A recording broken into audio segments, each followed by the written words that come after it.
It's preparing to live stream. Fancy. Setting up. It's done. Oh, yeah. I love this. Amazing.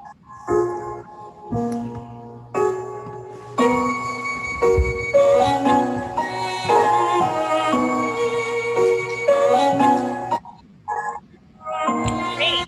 Okay. All right, we can stop the mood music. That was brilliant. I don't think the person knows that there is music happening from There we go. Thank you so much.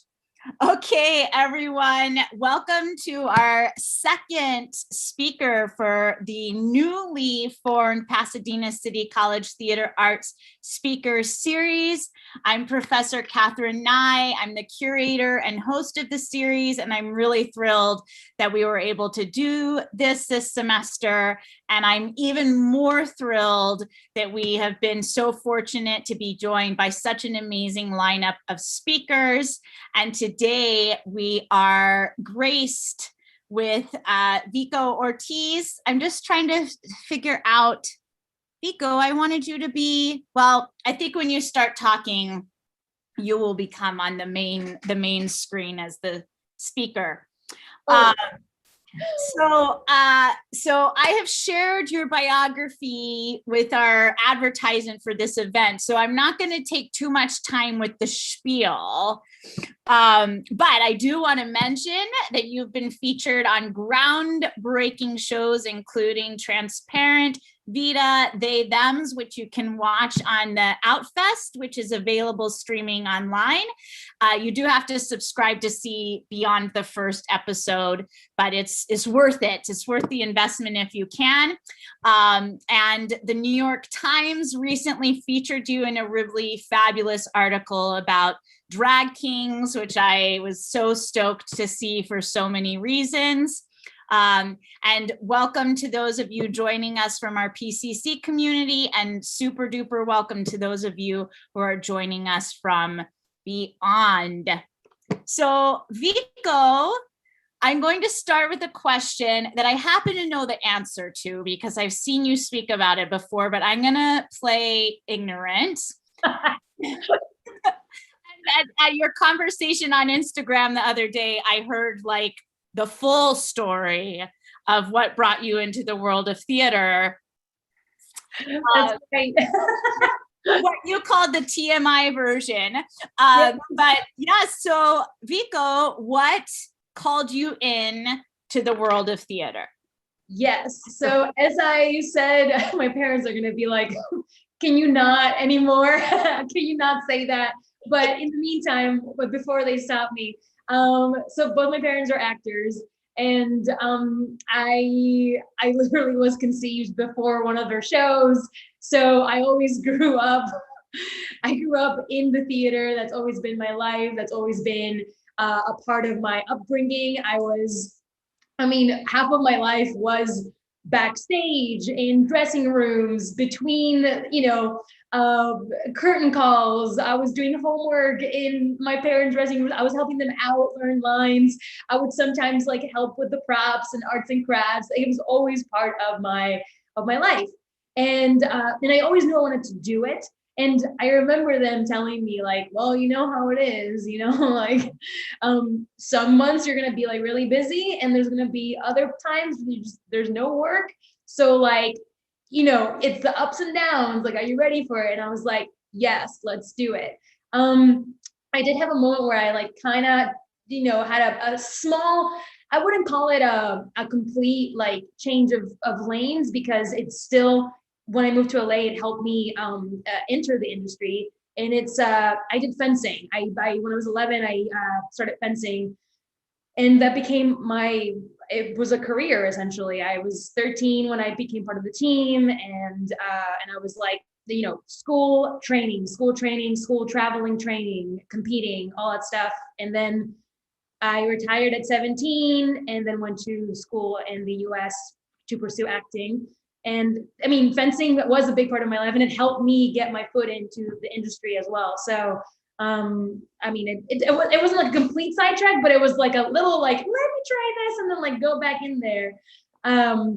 But yes, that's how it started, I guess. I've always been performing. I love it. Yeah, because, well, I think sometimes when things are inherited through family, there can be a sense of obligation at times. There also sometimes your parents are like, don't do it, we don't want you to do it. So I love that they were, realistic with you, but obviously you loved it all the same. Yeah. So I will hold to ask you about your move to LA. But as you were talking about your conception and inception in Puerto Rico, a place that's very dear to me, I'm just wondering if you can talk about, in general, because what strikes me, and I have a lot of friends who make theater in Puerto Rico, is that it feels like there's a lot of support for the arts there and for theater, and that there are a lot of actually families who have long lines of theater making. So I'm just wondering, like, what do you miss about that? and what do you bring with that identity with you? And just to track a note to everyone, Puerto Rico is a US territory.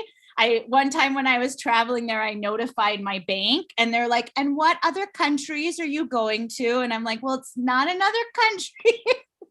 It's a territory. It's complicated. I won't ask you to weigh in on the statehood debate. That's another chat altogether. That's a whole other conversation.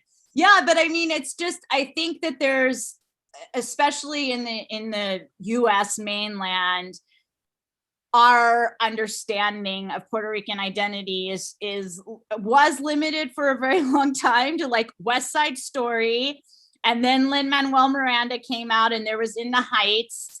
But I think people are still really ignorant, as we tend to be, about anywhere that isn't here. So what does it mean to you to be from Puerto Rico, especially as you have left and gone back to the island? Ooh, the big question. Yeah, no, for sure. I mean, like, being Puerto Rican is a big one. It's a big identity for me. I mean, it's honestly, we've been repressed in so many ways. Many, we've been colonized for a very, very long time. And the US specifically has done a really good job in trying to squish our pride, our sense of identity. And I mean, for a very long time, we weren't allowed to have our flag displayed in public, or else we would go to jail, or we would be fined or disappeared because we're trying to voice our independence. So when you see a lot of Puerto Ricans having a flag everywhere in their shirt, in their hats, like, it doesn't come from just the fact that we're waving the flag. We're doing it because it's like, this is me. Like, there's a line on Lin-Manuel Miranda's In the Heights, is like, I put my flag up on display. It reminds me that I came from miles away. Like, that gives me goosebumps every time I hear it, because I have my flag like up in display. That reminds me that I am, wherever I'm going, Puerto Rico is coming with me. Doesn't matter where I am in the world. I'm Puerto Rican, like as proud for it as I can be about it. I talk about it all the time. I do it. I use my culture to express my drag persona. It's ingrained in every single cell of my being. And when it comes to like the theater world there, politics in Puerto Rico are very, very, very complicated, and it's super disheartening because the government, it's brainwashed to like, it's intense. And they also squash the arts. Like, the government itself, like, they say yes to certain things, but the second someone's voicing something political, they shut down that show, or they like don't support it as much. My dad being very outspoken about Puerto Rican politics. He had a show that got canceled because the government was like, we don't like this guy because he be speaking too much. So it is pretty scary. And being Puerto Rican and being non-binary, I literally this morning had I'm promoting a play that I'm doing that's half pre like digital and half live and half interactive. That was a lot of halves. I don't know math. But part this, part that, and part the other. And I was in cable television in Puerto Rico speaking about being Puerto Rican, non-binary, and pronouns all in Spanish. And I was like, I just did this. I don't know who's gonna come at me later, but like, trying to, use art as a way to access and communicate and connect and stir away from the common knowledge that trans non-binary people are scary, because that's what it is. I mean, that's at the end of the day, the root of violence and hatred comes from fear. And it's shifting that conversation as much as possible so that we can be safe when we're out in the world. I don't know if I answered. I don't know what I did. No, everything you do is perfect. Don't worry about it. So that actually leads really well into the next thing I wanted to ask you about, because, I think I realized as I was preparing my questions for this conversation that for a performer, for a professional actor, there could be two moments of coming out. Or for anyone, there's multiple, like there's coming out to yourself, there's coming out to your inner circle, your larger circle. But I realized, someone could be out personally and choose not to be out professionally, right? With no judgment. There are many, many reasons people make that decision.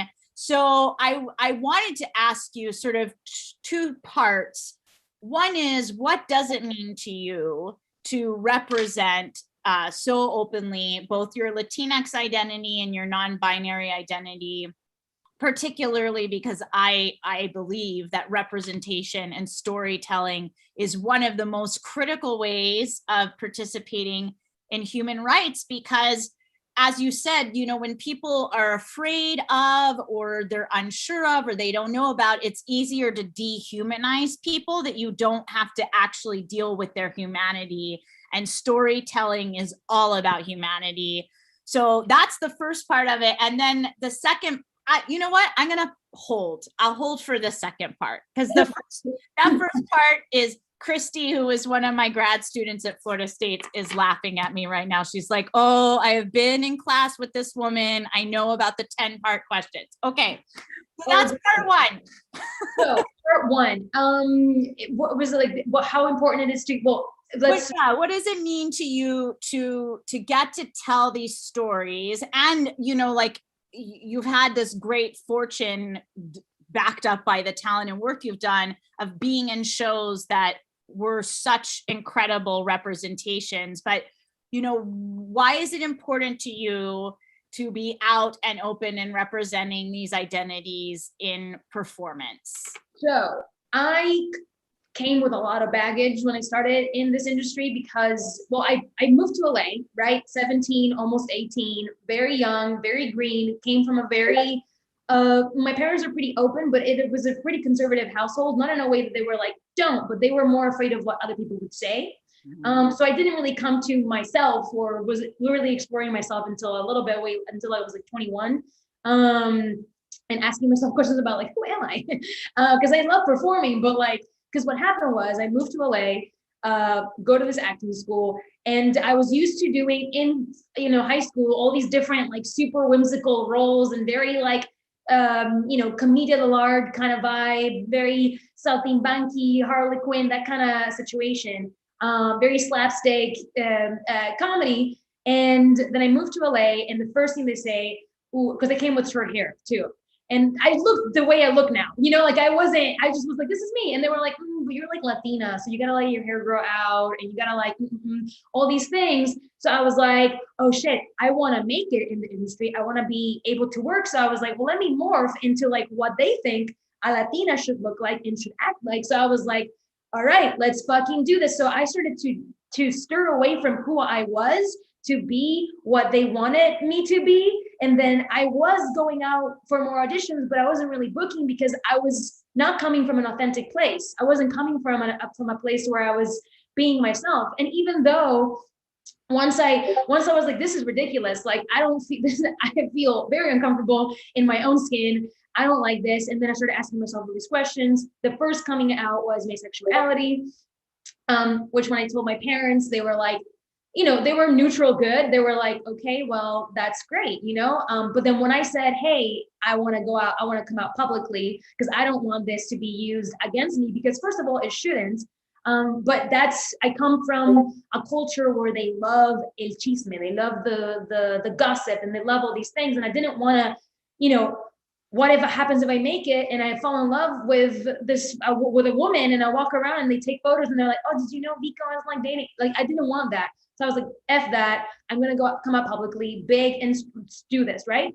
But then then the baggage of like, well, I don't just want to play queer roles. And I was like, I don't know. But then I was like, what is happening? I was like constantly coming with baggaging myself and like having to deconstruct and like look within.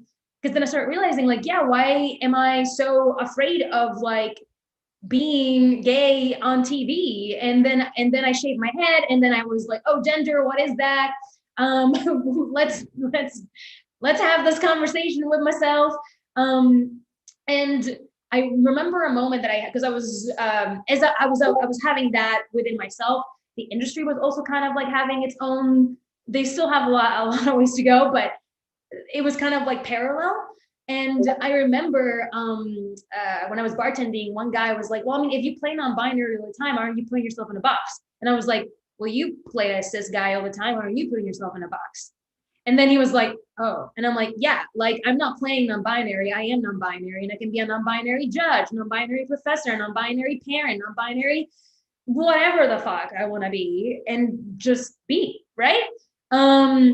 So that's when I was like, oh. And then because I also was like scared, I was like, because the industry wants to put you in the box. Because even when I was putting myself in the stereotypical Latina box, and when I got out of that and was like, I can do anything, that's when the industry was like, non-binary people. Okay, so if woman is feminine and man is masculine, then non-binary is androgynous. So they were like, we don't have a box for you, but we got you a box. And I was like, don't want boxes for people. Let them, everyone be. First of all, women don't owe you femininity, men don't owe you masculinity, and we don't owe you androgyny. Just let us be. And so it's been a process, but yeah, I want to put our stories out there because there is so many that hasn't been told. And, the industry has such a big hand on shaping how we see ourselves and see other people. So when you always see shows and movies that have this perfect normal type, that makes everyone feel othered, right? So when you have everyone on these big roles, then everyone is like, oh yeah, like we're all normal and our diversity is beautiful and unique and it should be celebrated no matter where you are, how you identify. And we're getting there, but it's still a long ways to go. Yeah, no, I mean, it's incredible, even like this 10-year gap in age that I know you and I have. Vico is younger, everyone. That like when I was in high school, we had a straight queer alliance club, but everyone was an ally. And I never saw a lesbian on television until the L word, but I was fully adult when that show came out. So like growing up, aside from Katie Lang, who I lovingly say made me gay in like the best way. But it was, that Ring of Key moment. There weren't so many of them because there weren't so many people to see. So I'm thrilled and proud that like we are growing, but as you said, there's a long way to go. I'm curious because it's really important to me as one of our acting faculty at PCC to be very honest with our students about, like that not everything is going to go smoothly, and to also recognize that as a white professor, like I can be frank that discrimination will happen, but I can't from a personal experience give advice of what to do. So I'm curious, like, did you meet any resistance from your representation? Like, did anyone say, Vico, stay in the closet? Or like, is there anything else you want to say about how you have navigated your multiple identities as you have been successful in the industry, but I'm sure you've had challenges? It's, I got lucky with my agent. He's been with me for almost 6 years, actually. It's just a pretty good chunk of time. He's kind of like my, he's like my uncle at this point. Like he's family. Both my manager has also known me my manager has known me since I was born. He was friends with my parents before he was even planning on being a manager. And we met when I first moved to LA, and I was like, he's not gonna rep me because I don't know who I am. And then and he didn't, it wasn't until like 3 years ago that he sat down and was like, you seem to know where you're headed. And I was like, yes, do you want to form an alliance? It was one of those like TikTok, like, do you want to form an alliance? Yes, I would like that. But it has been a process for all of us, a lot of unlearning. When we did meet, I was starting, my agent and I, when we met, I was starting in my process. Like my sexuality was like, this is good, right? But I was starting to dive into gender. At the time, the industry was just throwing a big white net of like, we want androgynous people. That was before non-binary and genderqueer was used in breakdowns. And predominantly I would go for those in cis women roles. And then as I was like, I'm questioning things, I emailed both of them and was like, hey, I'm going through this. I'm super down to like continue to, audition for cis women roles. Obviously send me out for everything that's queer, genderqueer, non-binary, happy for it. But also if you see a role that's like meant for a cis guy and you think it vibes with me, like send me out for it, right? So I'll actually, several of the my co-stars, my under fives on my credits are roles that were originally meant for a cis guy, and I showed up on the audition, and I knew that I was the wild card. And at the time, everyone was like, "Oh, like we cast a woman for this instead of a guy." But then I show up on set and they're like, "Oh, wait, there's more." Wait, there's more. And I was like, "Yeah, low-key, you had like a little envy representation that you were not expecting." Because I think that happened to me a couple years ago. That when I was about to stay in the closet because I was so scared of like messing up. It was the first time that I booked a series regular, and which the show hasn't come out yet. It's supposed to come out this fall. And when I read the whole series, I was like, there's zero queer representation in this show. 7 episodes, nada. There's nothing, not even sexuality. Everyone here is as cis and straight as they come. And I was like, well, you already hired me for this role. Do you want to just, just make it queer? I didn't say it like that. I almost threw up. And I honestly was like it was in Mexico, and I like waited until I was in Mexico. Like I was like, if they return me, it'll look really bad on them. Right. So also I wasn't going to be like, you must make it, but I was like, hey, like, since we're here and we're having dinner and mezcal and, it's like chill and we're talking, like, let me just suggest this. It helped that the wife of the showrunner was there in that table because she was like, that's a great idea. And I was like, thank you, sis. I appreciate you. But yes, thankfully with my team has been really supportive, but there are times where I just like, when I'm on set and I'm playing a cis role, I choose not so much now. Now I'm like, I don't care. But before I was like, maybe I don't want to say anything because I don't want to rub anyone the wrong way. But now I'm like, if I rub you the wrong way, you have to look in yourself, not me. It's on you.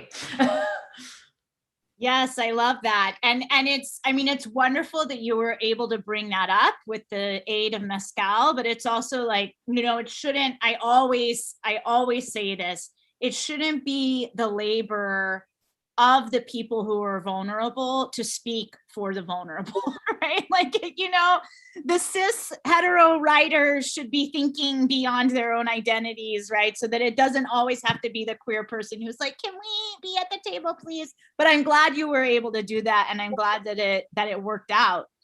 Um, yeah, I mean, for me, and I'm curious, like, what your utopic vision of queerness in the industry looks like. For me, I would love to be at the place where someone's queerness is not part of the plot line, right? Like that there are just queer people and they're not like, I'm queer, or like, oh God, I have a wife. Like I'm writing a play right now with two women in the center of the story, and I'm like very intentionally never mentioning their queerness because the play takes place in the future anyway, and I'm just like, I want this to not be a thing. But I'm just curious, like, what would be your ideal, you know, 20 years from now in the industry or the world, the world at large? Yeah, both, honestly. Yeah, it's that, you know, I still have quite a bit of the roles that are queer that are like centered around their queerness. And I always like, am like, can we just exist like any other character in the show? Like it doesn't, we just have, you know, we have normal lives just as everyone. And not to be, and not, there's so many different types of queer people, right? I mean, I'm part of this like trans mask, non-binary crew of actors, and we're all so incredibly different. So it's like, it's hard when the industry is like, well, we have one person and then we got it. And I'm like, you know, there's like, I cannot be the only representation of this. And it happened, I shot something a couple weeks ago where my character in the first draft of the scene was upset that their partner had wanted them to femme it up to hide who they were for a dinner. And I went to the writer and I was like, okay, I can see how that, but like, I think I would be more upset because my partner should know better that even if I femme it up, that doesn't change the fact that I'm non-binary, and that even if I'm femme, they them should be used, right? Because they were like, oh no, like because they them goes for androgynous, and I was like, no. So we changed it up a little bit, and it was, I mean, they were very transparent that they had no non-binary writers in the room. So like they were like, if you have any notes, like let us know, which was really cool. But then that's also the future, right? Not just having non-binary representation in front of the camera, or, you know, have trans non-binary, you know, people behind the camera as well, you know, directing, writing, producing, PAing, lights, camera, anything, you know, because I can't be the only one.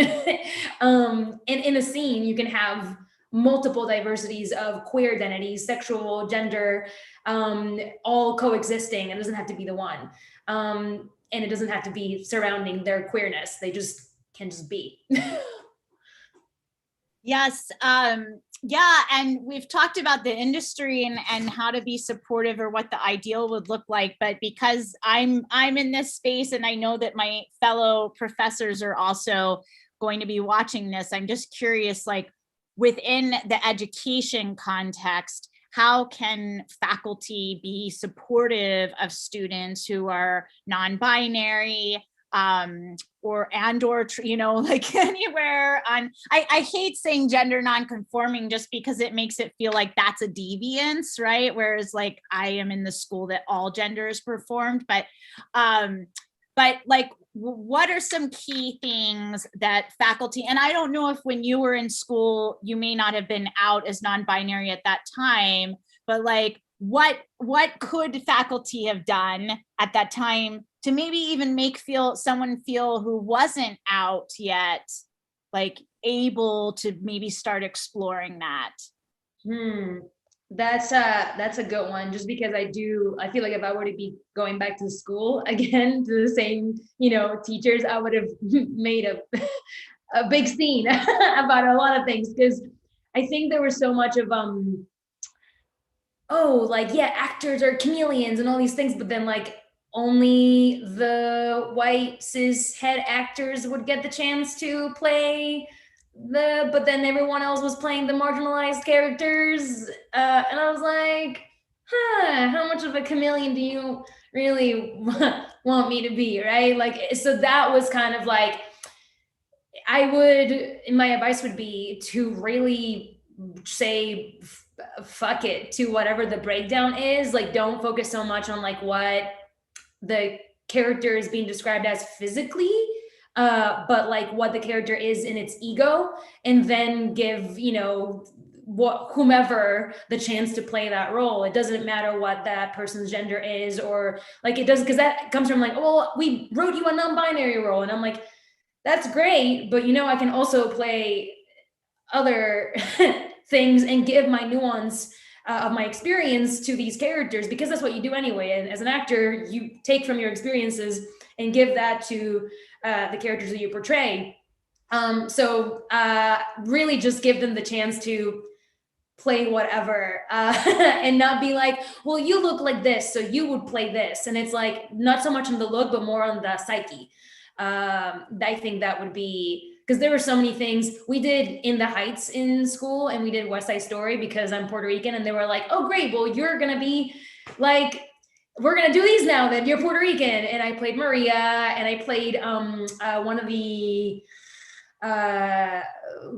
of the ladies from the salon, which, you know, I had fun doing, and yes, I can do it, but like, I would have loved to be Usnavi, or I would have loved to, you know, like, it's like one of those, but there was never a chance for me to even, it was just like, well, you're Puerto Rican, so we're going to give you Maria. And I was like, oh, okay, that's fine. I mean, I can do it, but that, you know, would have tried something else, would have been cool too. So yeah, just give them the chance to try at the very least. I mean, it's really, it's one of those things where the places where I trip up are things like, you know, can anyone play a part from A Raisin in the Sun? You know, like, I don't know. I was in a really, Felicia Rashad was in a panel that I was watching, and she said yes. And I was like, what? You know, I was really blown away. I think it's what performance, the challenge, and also the opportunity in theater is that we're constantly negotiating how identities are performed both in the real world and on the stage. And so, yeah, I mean, I think, I hope at PCC we're very open. I also know, like, there are places where I get protective because I'm like, no, I don't think a white student should be playing a character from A Raisin in the Sun. But I don't know. Yes, so I want to talk about your drag king performance. I love drag kings. I think, to me, you know, I was trying to think of how do I say this because it's delicate. For me, to see non-cis men performing masculinity is a challenge to our world structures, right? Like, there is power in being a man in the world in most contexts of, like, outside of domesticity, and to see non-cis men being able to claim that space, like, I feel empowered witnessing it, right? So seeing it in Vita, which is the first time I saw you performing in drag, I was so amazed that they had that scene. Also, I am so sad that show got canceled. I feel like when we look back, that is going to be considered one of the biggest mistakes, because my God, like, there are shows that are just stupid. There are shows that are stupid. I don't know how else to say that. And Vita was, like, so not stupid. If you haven't watched Vita, y'all, do it. It's on Stars. You can get to it through, like, Hulu if you add on subscription.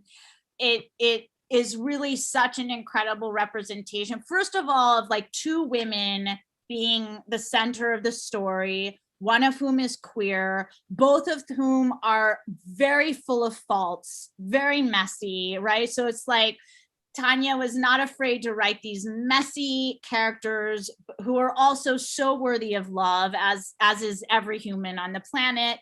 And then, you know, not to mention representing East Los Angeles, but also the queerness, and then the drag. So how did drag come into your life, and what does it mean for you to get to perform? And also, like, how did it feel being in the New York Times?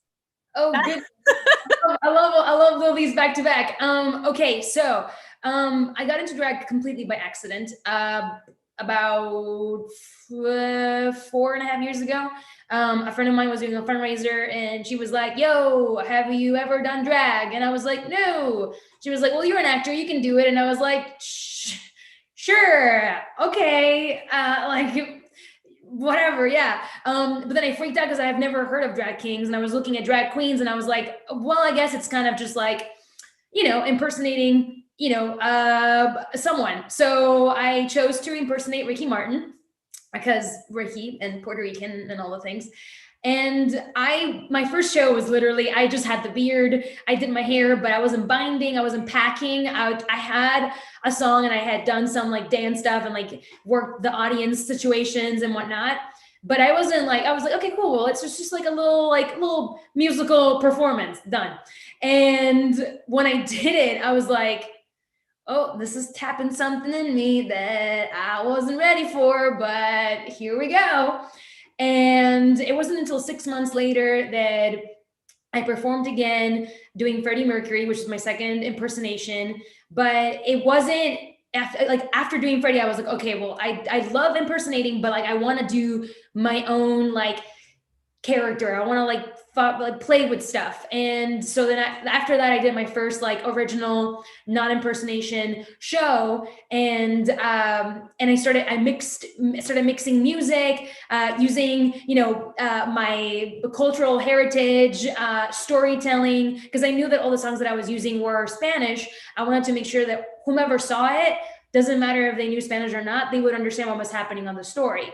And in that process of creating that set, I started to realize that, oh, every single, I mean, it hasn't been that many, but the two guys that I decided to impersonate happened to be gay men who are very comfortable in their femininity. And then when I was creating my character, I was kind of like basing it off of like, you know, men who are also very comfortable in their femininity, and music, and the way that I was moving and dancing, I was accessing my sexuality, like really impersonating a man, and or accessing my masculinity was giving me equal access to the power of my femininity. So that's when like I was like, oh snap, this is like, oof, great, this is incredible. Because before I was like, I mean, I'm pretty masculine of center as is, you know, my day to day. But when I'm in drag, even with the mustache and the beard and the chest hair and the tape and the pack,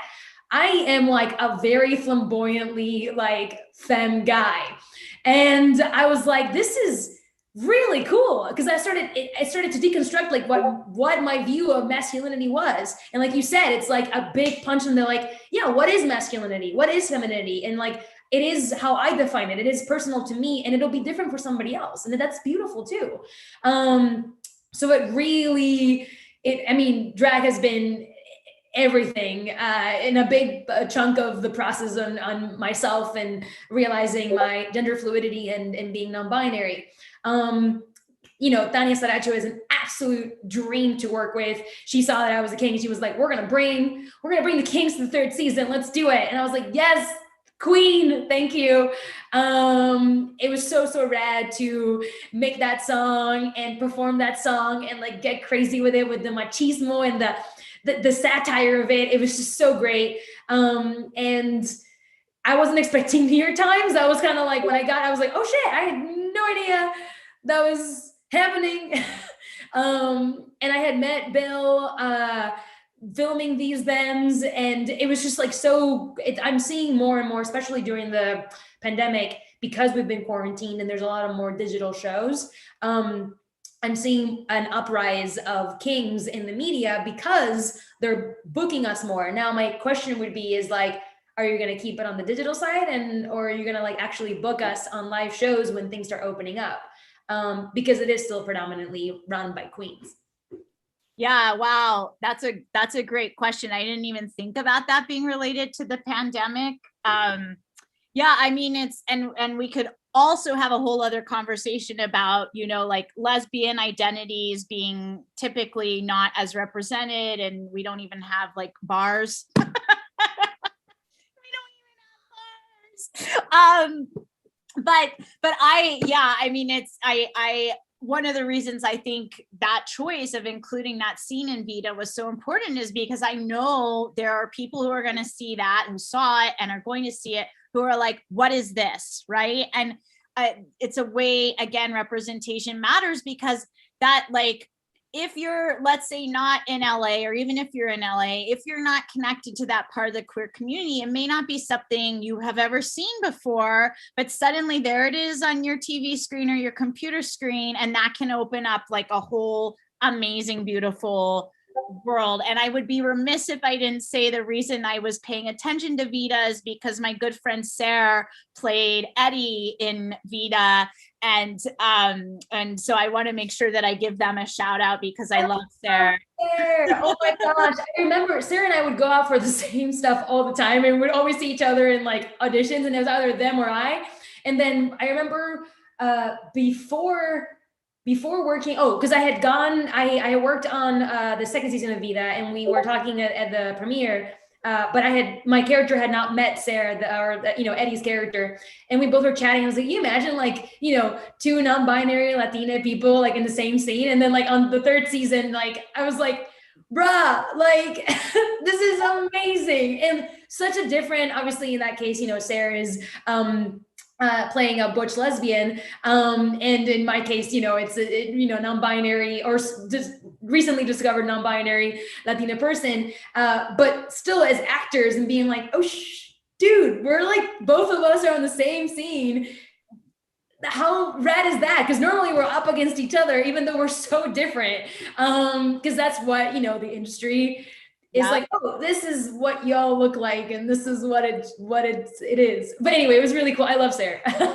Yeah, no, and it seems like such a small thing to say, like these two characters got to be in a scene together, but it's not, right? And it shouldn't be, right? That's part of, like, in the future, it should be that all of that spectrum can be represented in one show, and why not? I mean, yeah, I was so happy because I've known Sarah since like way back, and I was just like, oh yeah, Sarah, get this moment, get it.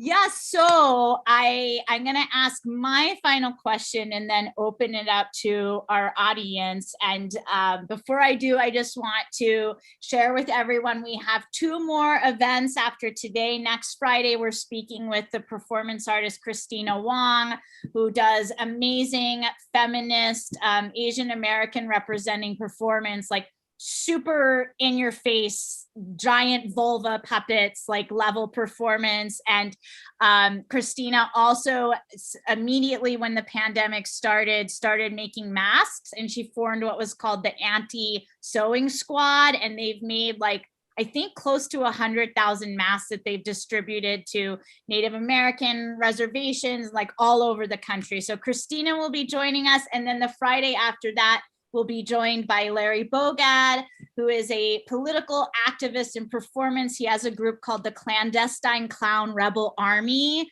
which I'm obsessed with. So we'll be talking about how to use performance to be socially active and activist. So I hope that you all will join us for those conversations as well.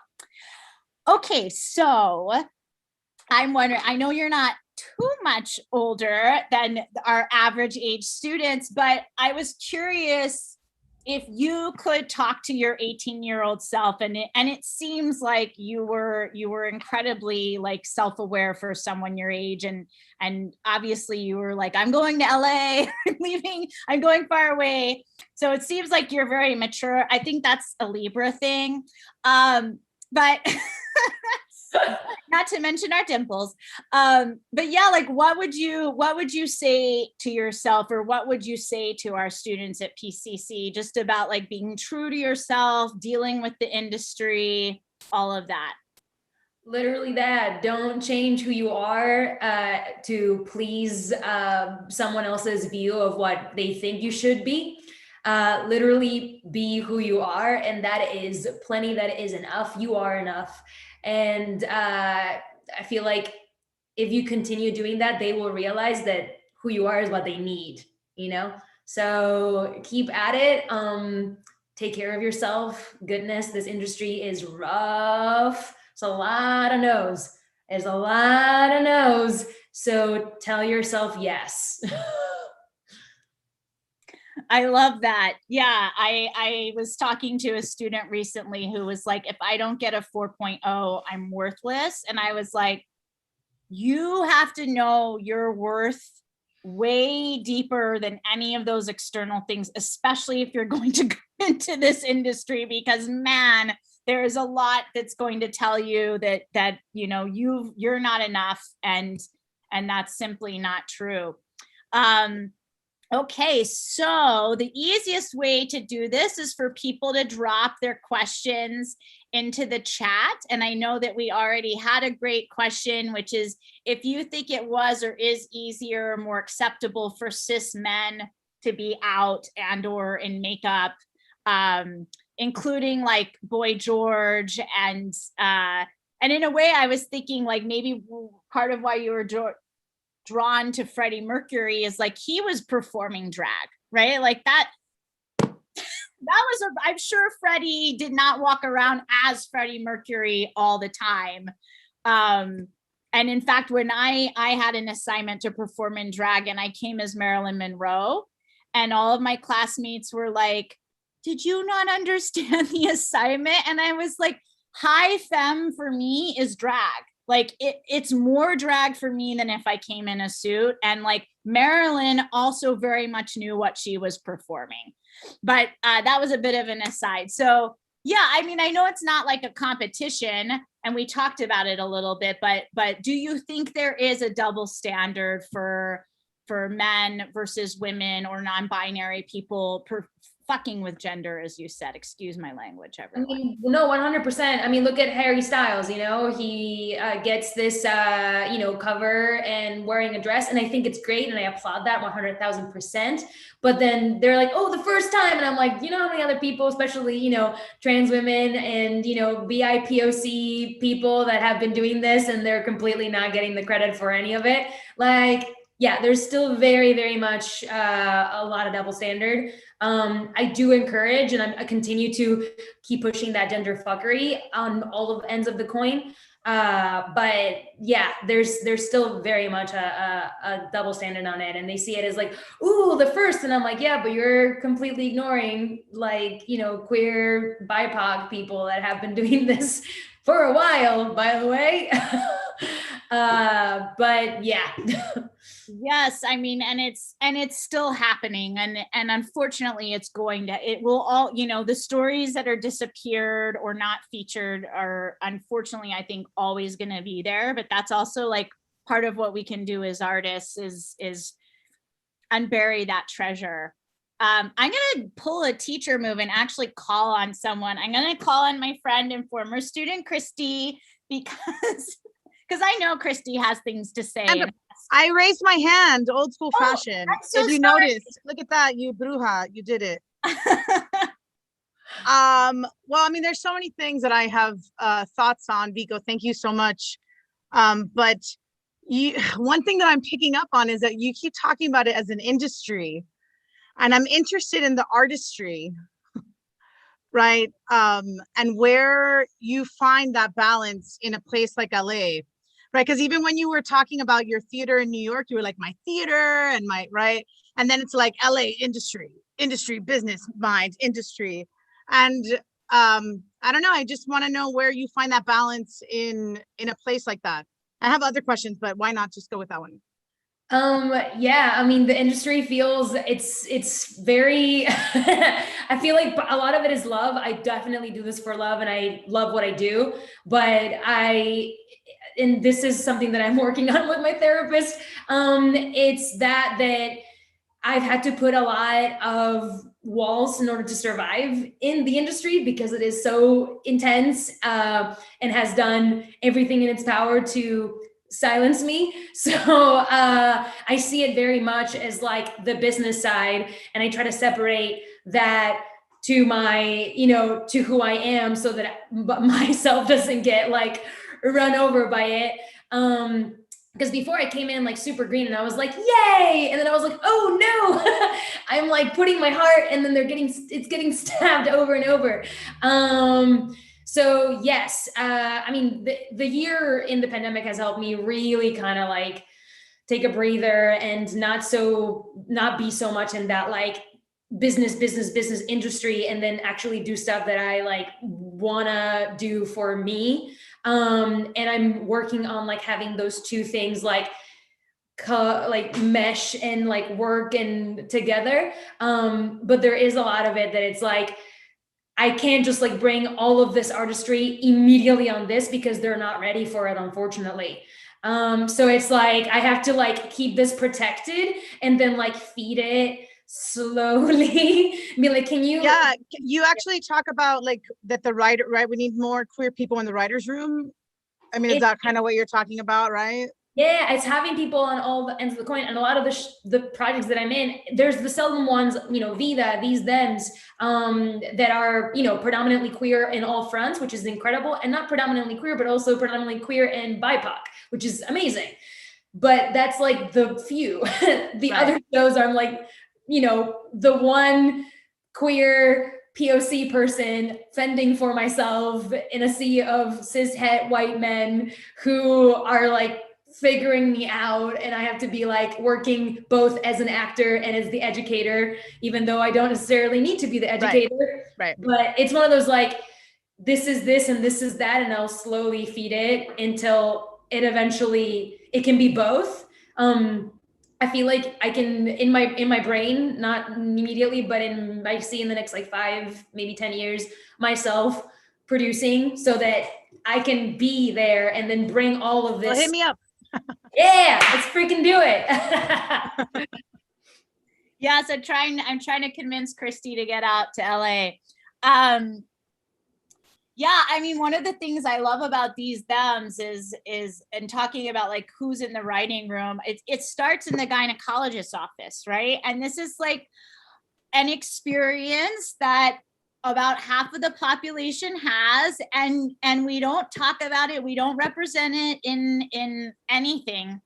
And I just loved that it was like, boom, we're gonna start right there, and then you see these two characters and the different vulnerable experiences that they have, right? And you wind up having to educate the doctor about your identity, which is like, it's funny the way it's written, but it's also like so cringy because it's like, this person should not have to be doing this, right? You should not. And when you were describing like being surrounded by cis hetero white men, it's like it makes you feel like an anthropological object, right? Versus like oh yeah, I had a combo with that with my parents too about it, because like yeah, they just, like you said in the beginning, they dehumanize you and ask very, very personal questions that I'm like, you wouldn't ask that to your fellow other cis white het man. Like they don't see the human in me, and they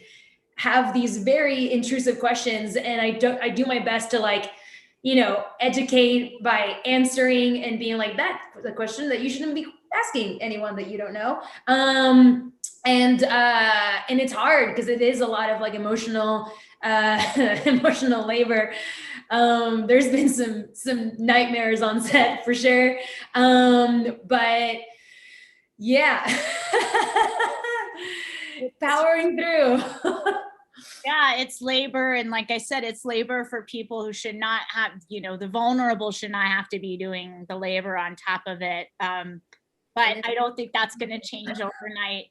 Yeah, and I just want to say it shouldn't have to be said because I think people are very aware of this, but I do want to mention that we are in a battle for protecting trans rights and particularly trans kids across this country. So please, all of you, joining this conversation, if you felt brought into this space, if you feel compelled, educate yourself on what's going on. There are like 40 some anti-trans, it's nuanced through sports. It doesn't matter. At the end of the day, what it is criminalizing being a trans kid and taking away their health care, which can take away, can potentially put them in grave danger. So please educate yourself about what's going on and please get involved. You can call state legislators in any state in this country, whether you're a resident of that state or not. And you can, speak your voice that you don't think this is right and that it shouldn't be happening as it shouldn't. And, again, one of the reasons why I think the work that you do, Vico, and the stories you've been a part of on television is so important is because it does humanize transness and non-binariness and like hopefully praying to the powers that be that, that eventually this will stop because no one should be like at war just because of who they are. And I think this work is so important in that, but so is, voting, activism, awareness, education, all of that, y'all. We have to fight. Unfortunately, we have to fight. Vico, I want to honor your time and we are at the end of our hour. I so appreciate you joining us. I think this was such a rich and valuable conversation for our students, for the larger community, for educators. And I'm so glad that you got to join us virtually. I hope in the future you can come to campus and work with our students and meet them in person. They're so special, as are you. So thank you. And we send you many blessings for this time of the pandemic. And yeah, thank you. Thank you so much for having me. It's been such a pleasure. I thank you. And hopefully soon we'll see each other in person. Yes. I know you're so bright and warm in all you do, including your social media, that I feel like we have already been in person, but we'll go have some mezcal. Yes. Bye. Thank you. Nice meeting you. Thank you, Dr. Nye, as always. Bye. Thank you, everyone, for joining us. We so appreciate it. And take care. Be healthy out there. Be safe, everyone.